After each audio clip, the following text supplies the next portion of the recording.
Hello ស្វាគមន៍បងប្អូនសាជាថ្មីចូលមកទស្សនាភាពបន្តនៃរឿងអំណាចវិញ្ញាណម្ចាស់ទ្វីបលៀងវូដែលជាភាគទី134របស់យើងសម្រាប់អ្នកទាំងអស់គ្នាដែលចង់ទស្សនាភាពបន្តនៃការសម្រាយរបស់ admin ដែលចេញទាន់ក្រុមហ៊ុនរបស់គេដល់ភាគទី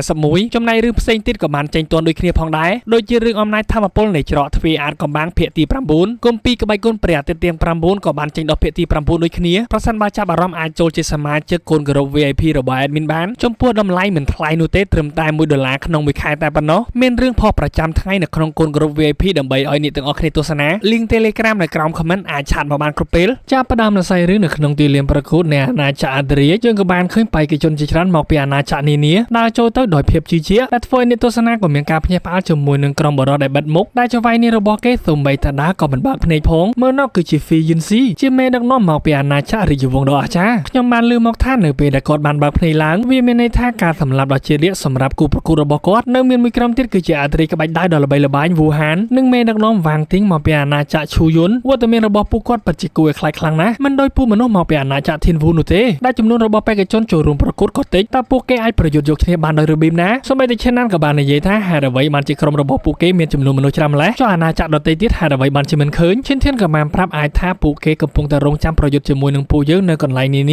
ាពេលនោះទីធ្លាប្រកួតចាប់ផ្ដើមរំកើដោយសារតែជំហានរបស់វូហ្វៃបោះមួយជំហានចេញមកសាយភារចំហាយធម្មពលភ្លើងគេបាននិយាយថាគាត់មានឈ្មោះក្នុងការប្រកួតវាផ្ដាច់ព្រាត់រួចរាល់ហើយហេតុអ្វីបានជាគាត់ចូលរួមប្រកួតនៅក្នុងជុំទី1បែបនេះតើគាត់កំពុងតែចង់ធ្វើអ្វីព្រឹទ្ធាចារ្យសកសក៏បានប្រាប់គ្មានច្បាប់ណានិយាយថាវូហ្វៃមិនអាចចូលរួមប្រកួតបាននោះទេពេលនេះវូហ្វៃក៏បាននិយាយឌឺដងពេលចូលទៅក្នុងអាណាចក្រសម្ងាត់នៃការប្រកួតត្រូវតែលើកខ្លួនបានល្អកុំឲ្យខ្ញុំចាប់បានឯងឲ្យសោះឈិនធានក៏បានតបទៅវិញខ្ញុំសង្ឃឹមថាឯងនៅរស់ដើម្បីជួបខ្ញុំបានម្ដងទៀតភ្លាមនោះស្ដេចវូក៏បានបង្ហាញខ្លួនឡើងមកជាមួយនឹងត្រានៅក្នុងដៃវាជំរុះទី1នៃការប្រកួតអាណាចក្រអន្តរជាតិនឹងចាប់ផ្ដើមឥឡូវនេះបោះត្រាចូលទៅខាងមុខវាក៏បានលេចឡើងជាចំហាយធម្មពលគូចេញជាលំហមួយការជំរុះនេះមាន2ជុំការអញ្ជើញគឺនៅក្នុងដៃរបស់អ្នកពូអ្នកត្រូវតែដណ្ដើមលិខិតអញ្ជើញចំនួន2ក្នុងរយៈពេល4ម៉ោងដើម្បីឡើងទៅវាបន្តនៃជុំទី2និងប្រកួតប្រជែងយកចំនួន20នាក់ចុងក្រោយរស់ឬស្លាប់ម្នាក់សុទ្ធតែដើរតាមវាសនារៀងៗខ្លួនដូច្នេះចូលទៅក្នុងអាណាចក្រពិភពអាតកំបាំងភ្លាមទៅបេក្ខជននាំគ្នាសម្រុកចូលទៅអស់នៅសល់តែ Lucy ហើយនិងឈិនធានងាកមើលមុខគ្នាបន្តិចចូលទៅតាមក្រោយចំណែកព្រឹទ្ធាចារ្យទាំង3ក៏បាននិយាយឌឺដងទៅព្រឹទ្ធាចារ្យប៊ូគូ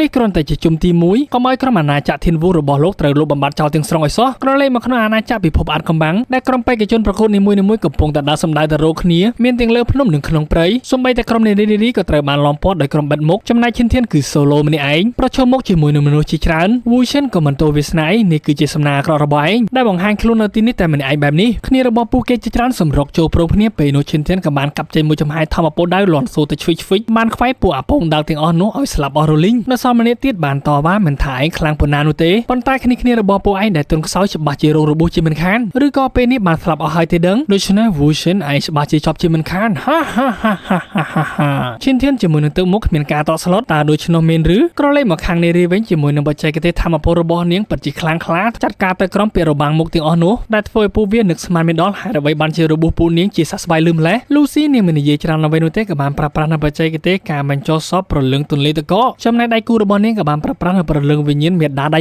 100អែតមាននិយាយលេងនោះទេដែលនេះគឺជាធម្មពលបាតដៃត្រា1000ទះចូលទៅបាតដៃដ៏ធំសម្បំជាច្រើនក៏បានលេចចេញដេញវាប្រហារពីខាងក្រោយបរោះកំសាកទាំងអស់នោះចំណែកគ្នារបស់ឈិនធានឯទៀតក៏បានចាត់ការដូចគ្នាមានទាំងស្នេហ៍ដៅនិងប្រលឹងវិញ្ញាណរបស់សត្វប្រជិវដែលពេលនោះក្រុមពាក្យរបាំងមុខក៏បានហក់ចូលមិនថាពួកឯងបានជាសះស្បើយឡើងមកវិញនោះទេនៅក្នុងថ្ងៃនេះពួកយើងមិនដោះលែងឲ្យពួកឯងរួចខ្លួនឡើយស្រូបទីនៃធម្មពលចូលមកក្នុងដៃវាចេញទៅជាមួយនឹងកម្ដាប់ដៃដ៏ធំសម្បើមដែលធ្វើឲ្យបរិះម្នាក់កាន់ដៃនៅក្នុងដៃបាននិយាយថាមើលតែឯងប្រហែលជាធន់ទ្រាំក្នុងការរស់រានមានជីវិតហើយចាក់ទម្លុះនៅកម្ដាប់ដៃដ៏ធំមួយនោះជាមួយនឹងរាងកាយរបស់អបិម្នាក់ទៀតលាន់លឺសូតែភួយខ្ចាយឈាមព្រាតក្រឡេកមកជ្រុំមកខាងទៀតយើងក៏បានឃើញបេក្ខជនជាច្រើនកំពុងតែរត់គេចពីចំហាយនៃធម្មពលភ្លើងដែលពួកគេទាំងអស់គ្នាបានស្រែកថាពួកមនុស្សនៃអាណាចក្រធានវូពោពេញទៅដោយសត្វចម្លែកដោយសារតែអំណាចធម្មពលដៅរបស់ជៀនលាវសឹងដែលគាត់កំពុងតែប្រើប្រាស់នៅបច្ចេកទេសដៅរលកកំហឹងអណ្ដាតភ្លើងពណ៌ស្វាយកាប់ចេញទៅវាប្រហារលាន់សូទៅឆាច់បែកផ្កាភ្លើងព្រាតចំណែកគ្នារបស់ឈិនធានក៏ត្រូវបានស្លាប់ដូចគ្នាដែរដោយសារតែស្នាដៃរបស់ Fiency អ្នកខ្លាំងដើរមិនបើកភ្នែកខ្ញុំមិនចង់សម្លាប់អ្នកនោះទេប៉ុន្តែគ្មានជំរឿដោយសារតែនេះគឺជាភាពរឹងរូសរបស់អ្នកពេលនោះជើងខ្លាំងវាងទៀងក៏បានបន្លាស់ទីចូលមកបើកឈុតឆាកដ៏រំជួសចិត្តបែបនេះដើម្បីសម្លាប់មនុស្សគ្មានតម្លៃម្នាក់តើនេះគឺជាអ្នកខ្លាំងមេដឹកនាំនៃអាណាចក្ររាជវង្សដ៏អស្ចារ្យតែងតែបង្ហាញមែនទេដល់ពេលនោះយើងក៏បានឃើញជើងខ្លាំងម្នាក់ទៀតក៏បានបន្លាស់ទីចូលមកដូចគ្នាបិទមាត់ភ្លាមទៅតើអ្នកបានភ្លេចនៅអ្វីដែលមនុស្សអាការៈម្នាក់នោះបានណែនាំមុនពេលដែលយើងចូលមកទីនេះហើយឬនៅចាប់តាំងពីពួកយើងបានយល់ព្រមសហការជាមួយនឹងគ្នាមកត្រូវតែទុកភាពស្អប់ខ្ពើមរវាងអាណាចក្រទាំង3មួយឡែកសិនសម្រាប់ពេលនេះបន្ទាប់ពីពួកយើងបានដោះស្រាយជាមួយនឹងអាណាចក្រធានវូរួចហើយដល់ពេលនោះចាំពួកយើងសរុប ទូទាត់ម្ដងក្រឡេកមកចំណោទភ្នំដែលពេលនោះអ្នកខ្លាំងទាំងពីរនេះកំពុងតែបើកការវាយប្រហារជាមួយនឹងស្និតដើររៀងខ្លួនធ្វើឲ្យគូប្រកួតរបស់គាត់ក៏បានខ្ទាតប៉ាមកខាងក្រោមសម្រុកចូលមកបន្តទៀតកាប់ចេញនឹងចំហាយធម្មពលដាវក្រាបផុតបន្តិចត្រូវភ្នំដែលនៅខាងក្រោយលាន់សូទៅឌឹមហុយជោគចំណែកបរិសម្នាក់នោះដែលត្រូវបានគេវាយខឹងយ៉ាងខ្លាំងប្រើប្រាស់នៅបច្ចេកទេសចំហូរដាវលើមេឃាដែលវាបានលេចចេញជាមួយនឹងចំហាយធម្មពលដាវដ៏ធំសម្បើមប៉ុន្តែដៃគូប្រយុទ្ធរបស់គាត់វូហានមិនខ្លាចនោះទេមើលទៅឯងពិតជាល្ងងខ្លៅពេកហើយបញ្ជាដណ្ដើមរបស់គាត់ទៅទប់រងជាមួយនឹងធម្មពលដាវដ៏ធំសម្បើមបំបែកចេញចាក់ទម្លុះនៅរាងកាយរបស់បរិសម្នាក់នេះលាន់សូទៅជ្រួចធ្លាក់ទៅលើដីខ្ពាក់ហុយជោគវូហានក៏បានចាប់កាន់ដណ្ដើមរបស់បរិសម្នាក់នោះសមត្ថភាពរបស់អ្នកស្ទើរតែស័ក្តិសមជាមួយនឹងដៃគូរបស់ខ្ញុំទៅហើយចាប់អារម្មណ៍ភ្លាមដោយសារតែមានចំហាយធម្មពលមួយបានវាយប្រហារគាត់ពីខាងក្រោយក្រវេមួយដែរទៅទប់រងប៉ុន្តែមិនគ្រប់គ្រាន់ក៏ត្រូវបានខ្ទាតប៉ើងនាងណាផ្ដោតកម្លាំងចិត្តឲ្យឯងបានជាហ៊ានប៉ះពាល់មនុស្សអាណាចក្រធានវូរបស់ខ្ញុំចំណែកវូហានក៏បានដឹងដូច្នេះឯងគឺជាវូឈិន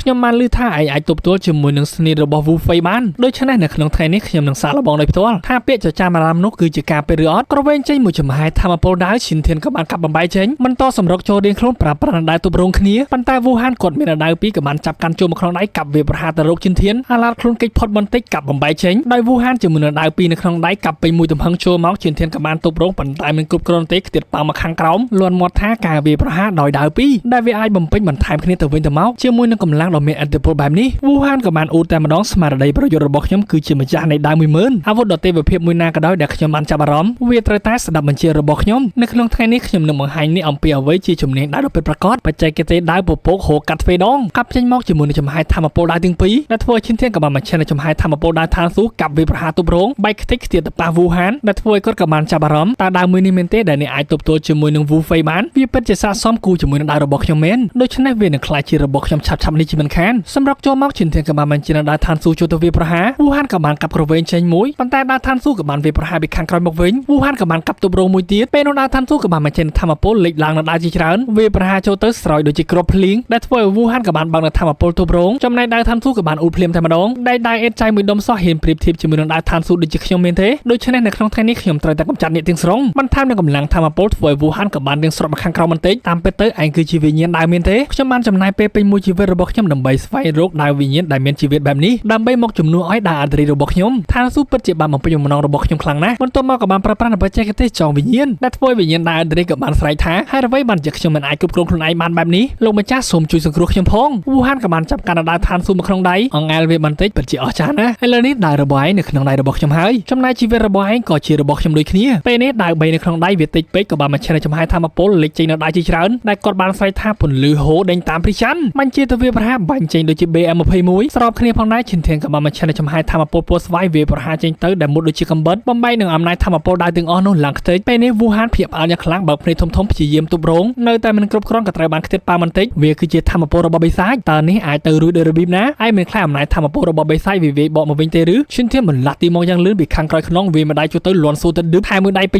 ញទៀតប្រហែលជាបាក់ឆ្អឹងខ្នងហើយលន់សូតែក្រែកប៉ាងដូចជាបាល់ធ្លាក់ទៅខាងក្រោមឌឹបហុយជោគបើគ្មានដៃរបស់ឯងដើម្បីពឹងផ្អែកទេឯងក៏មិនអាចទ្រាំទ្រជាមួយនឹងកម្លាំងធម្មពលរបស់ខ្ញុំបាននោះដែររួមផ្ដុំនៅចំហាយធម្មពលរបស់បិសាចបោះវាឡើងទៅខាងលើឡើងខ្មោះខ្មាញ់លេចចេញដល់បាត់ឯបិសាចនៅរកទាំង9ដែលវាបានទម្លាក់ចុះមកខាងក្រោមវាប្រហារទៅវូហានលន់លុសូទៅផ្លាប់បែកខ្ចីនៅចំហាយធម្មពលចុះមកខាងក្រោមចាប់កាន់ដៅរបស់វូហានសរសើរថាដៅមួយនេះពិតជាល្អមែនប៉ុន្តែវាបានដើរតាមមនុស្សខុសឥឡូវនេះឯងបានដើរតាមខ្ញុំវានឹងត្រឹមត្រូវវូហានក៏បានងើបក្បាលឡើងមកវិញបន្តិចឯងដាច់ខ្យល់ប៉ិតស្ដោកឈិនធានក៏បានក្រឡេកមកមើលបរិសរងរបួសម្នាក់ទៀតនៅក្បែរថ្មពេលនោះគាត់បានហៅថាវូឈិនលឿនឡើងប្រញាប់ទៅជួយសង្គ្រោះគ្នារបស់យើងភ្លាមទៅដោយសារតែលូស៊ីហើយនិងមូឆាកំពុងតែស្ថិតនៅក្នុងគ្រោះថ្នាក់និងហើយមិនទាន់ដឹងថានារីទាំងពីរនេះអាម៉េចអាម៉ានោះទេសាច់រឿងភាគទី134របស់យើងក៏ត្រូវបានបញ្ចប់ក៏សូមអធិស្ឋានរាល់កំហុសឆ្គងដែលបាននិយាយឡើងខណៈពេលនេះ admin សូមលាបាយបងប្អូនទាំងអស់គ្នា